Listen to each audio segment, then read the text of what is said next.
Un souffle glacial a traversé les couloirs de la diplomatie européenne cette semaine, laissant derrière lui une image saisissante. Le président de la nation frontalière russe, Volodymyr Zelensky, accusé d'avoir simultanément aliéné trois de ses voisins clés. Imaginez la scène, un leader tentant de rallier des alliés, mais les repoussant un par un, une cacophonie inattendue au cœur de l'Europe. Question à vous, écrivez d'où vous nous regardez, pays et villes. Que s'est-il passé? La Hongrie, par la voix de son ministre des Affaires étrangères, Péter Szijjártó, a confirmé qu'elle ne lèverait pas son veto sur l'adhésion de la nation frontalière russe à l'Union européenne. La raison, la destruction présumée d'un pipeline pétrolier vital pour l'approvisionnement énergétique des pays alliés. Cette nouvelle, tombée lors d'une réunion informelle du Conseil des Affaires étrangères de l'UE à Copenhague, a jeté une ombre sur les aspirations européennes de la nation frontalière russe. Un geste étonnant, n'est-ce pas?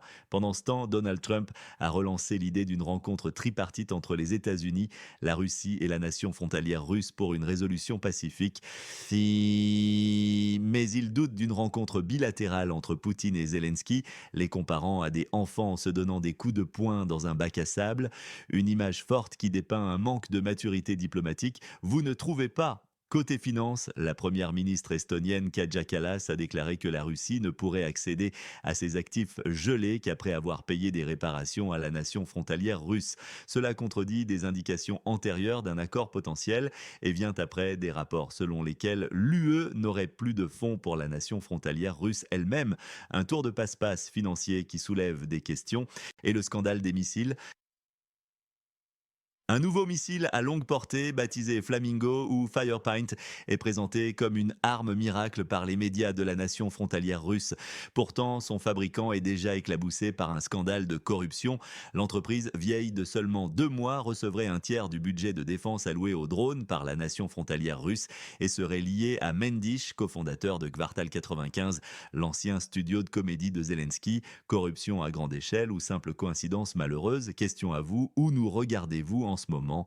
Écrivez la ville et le pays. Hello. Pourquoi cela importe-t-il maintenant? Cette série d'événements a des répercussions directes sur la sécurité et l'économie du continent. L'isolement diplomatique de la nation frontalière russe face à la Hongrie, la Slovaquie et la Pologne compromet ses espoirs d'intégration européenne. Cela affecte aussi la stabilité du soutien militaire. Qui aurait cru qu'un pipeline ou un missile pourrait avoir de telles conséquences? Les tensions internes à l'UE se révèlent. Les déclarations de Kaja Kallas sur les actifs russes combinées aux difficultés financières de l'UE révèlent des divisions profondes. C'est une stratégie incohérente face à l'aide financière et aux actifs gelés. La menace sur l'euro est réelle. Une saisie des actifs russes pourrait provoquer une réaction en chaîne sur les marchés financiers. De plus, la confiance publique est érodée par les scandales de corruption. Les citoyens européens s'interrogent. En Allemagne, le gel du Bürgergeld, revenu citoyen jusqu'en 2026, qui touche les chômeurs allemands et les réfugiés de la nation frontalière russe, est une pilule amère et ce, malgré une augmentation des dépenses de défense. Est-ce acceptable? Le gouvernement allemand refuse en outre d'envoyer des troupes pour surveiller le cessez-le-feu, citant le manque de clarté des paramètres d'une telle mission sur un front de 4000 km, une décision logique ou un signe de désengagement. La question de la confiance est primordiale, les enjeux économiques sont considérables. Oh, les citoyens allemands se sentent sacrifiés. Pourquoi le chômage est-il une seconde priorité face à des dépenses militaires colossales? Et comment un pays en conflit gère-t-il la mobilisation lorsque l'on constate un exode massif des hommes? Le potentiel de la nation s'affaiblit.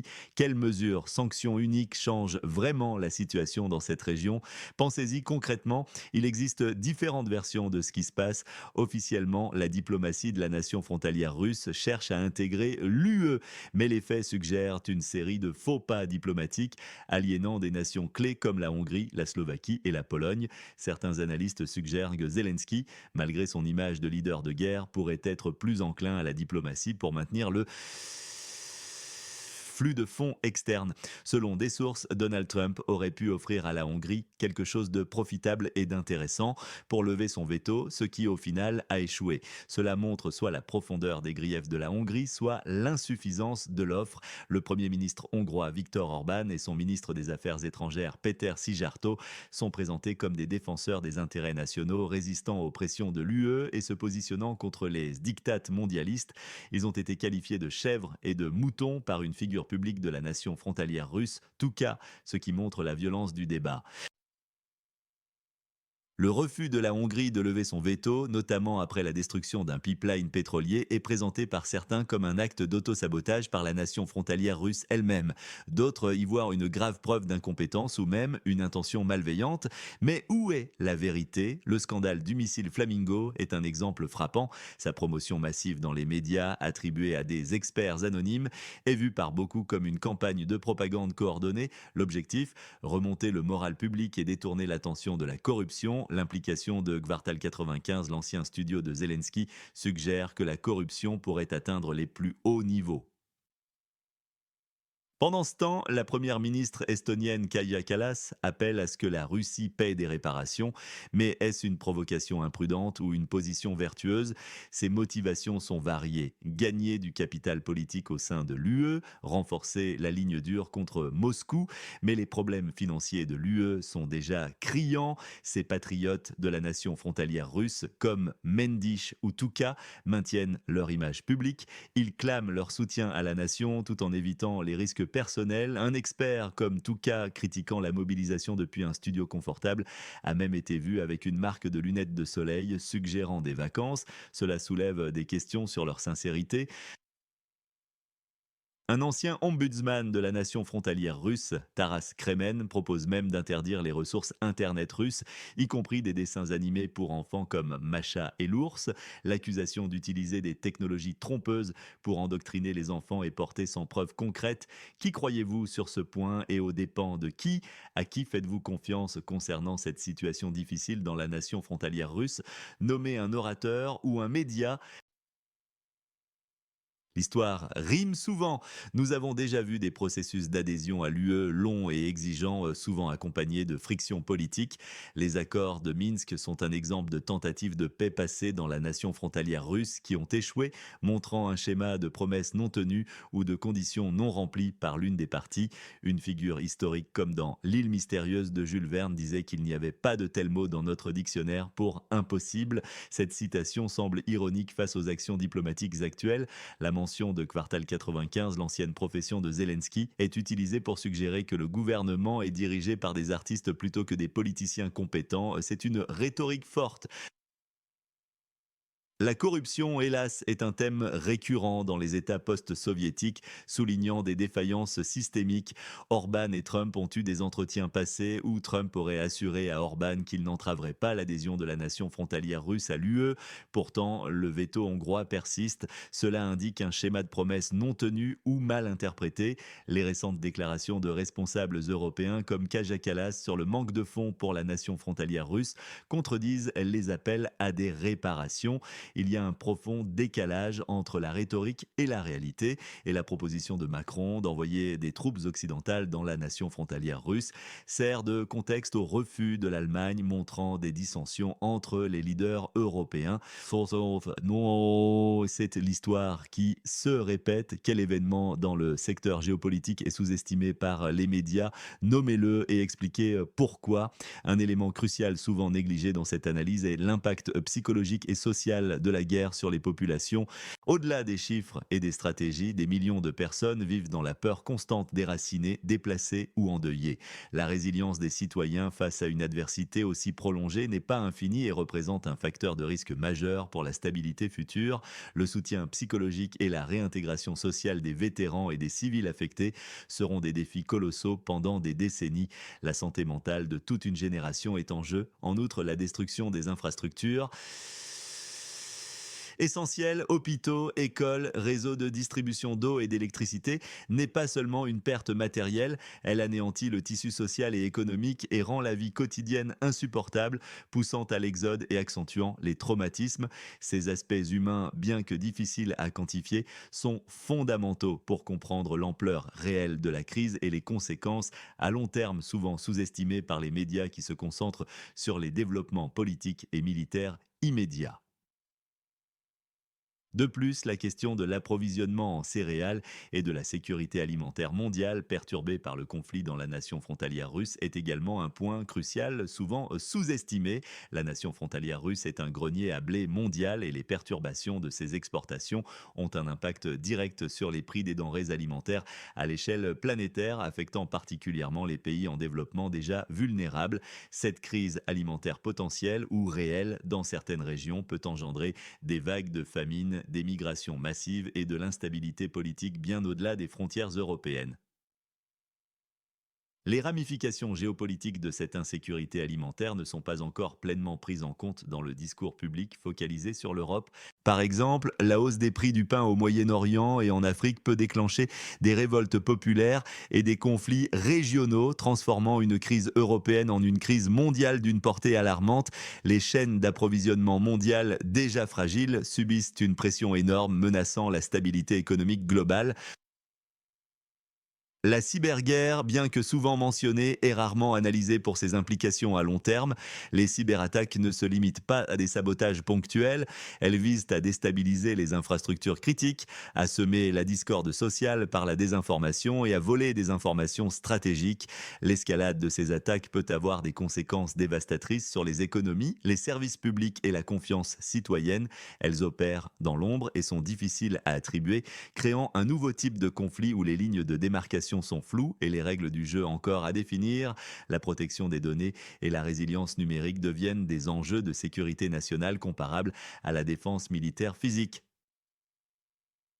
Les nations investissent massivement dans la cyberguerre, créant une nouvelle course à l'armement invisible mais omniprésente. Cela signifie que la guerre moderne ne se mène pas seulement sur le terrain, mais aussi dans l'espace numérique, avec des ramifications imprévisibles pour la démocratie et la cohésion sociale.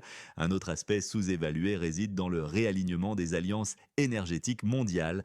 Les pays européens, traditionnellement dépendants des hydrocarbures russes, sont contraints de chercher de nouvelles sources d'approvisionnement, ce qui redéfinit les relations géopolitiques avec d'autres producteurs d'énergie comme les États du Golfe ou les États-Unis. Ce bouleversement énergétique entraîne des investissements massifs dans les infrastructures, terminaux GNL, pipeline et accélère la transition vers les énergies renouvelables. Mais non sans des coûts économiques et environnementaux significatifs à court terme, cette transition n'est pas sans heurts et génère de nouvelles dépendances, de nouvelles routes commerciales et de nouvelles tensions potentielles, notamment autour des ressources énergétiques critiques nécessaires à la transition comme les terres rares. Dans le contexte des relations internationales, il est également essentiel de souligner l'impact sur le droit international et les institutions multilatérales. La guerre dans la nation frontalière russe met à l'épreuve la capacité des Nations Unies, de la Cour pénale internationale et d'autres organismes à faire respecter les principes de souveraineté et d'intégrité territoriale. Les défaillances perçues de ces institutions peuvent éroder davantage la confiance dans l'ordre mondial basé sur des règles, encourageant d'autres acteurs étatiques et non étatiques à recourir à la force ou à ignorer les accords internationaux. Le précédent créé par la non-application de certaines résolutions ou l'incapacité à traduire les responsables en justice peut avoir des conséquences désastreuses pour la paix et la sécurité future. L'affaiblissement de ces institutions ouvre la porte à un monde plus anarchique. Enfin, la perte de la biodiversité et les dommages environnementaux massifs, souvent ignorés au milieu de l'urgence des combats, représentent une tragédie silencieuse et durable. Les bombardements, la contamination des sols et des eaux, la destruction des forêts et des écosystèmes naturels ont des répercussions écologiques qui se feront sentir bien après la fin des hostilités. Ces dommages irréversibles affectent non seulement les populations humaines, mais aussi la faune et la flore, menaçant des espèces Déjà vulnérable et perturbant des équilibres écologiques fragiles, le coût économique de la restauration environnementale sera astronomique et exigera des efforts concertés sur des décennies. Les rapports sur la destruction de zones protégées, l'empoisonnement des rivières et la déforestation massive ne font que rarement la une. Pourtant, ils représentent une catastrophe à long terme qui hypothèque l'avenir du pays. Qu'est-ce qui va se passer ensuite? La nation frontalière russe risque un isolement diplomatique croissant, mettant en péril ses espoirs d'intégration à l'UE et de soutien militaire. Le coût humain de la guerre s'alourdit. Les tentatives de saisie des actifs russes pourraient déstabiliser l'euro, provoquant d'immenses turbulences économiques en Europe. L'UE, déjà fragmentée, pourrait voir ses divisions internes s'accentuer, sapant la confiance et la cohésion. En Allemagne, le gel des prestations sociales combiné aux dépenses de guerre, pourrait alimenter le mécontentement social et l'instabilité politique. Le conflit prolongé dans la nation frontalière russe pourrait entraîner davantage de pertes humaines et de destruction. L'exode massif des hommes en âge de se battre fragilise le tissu social.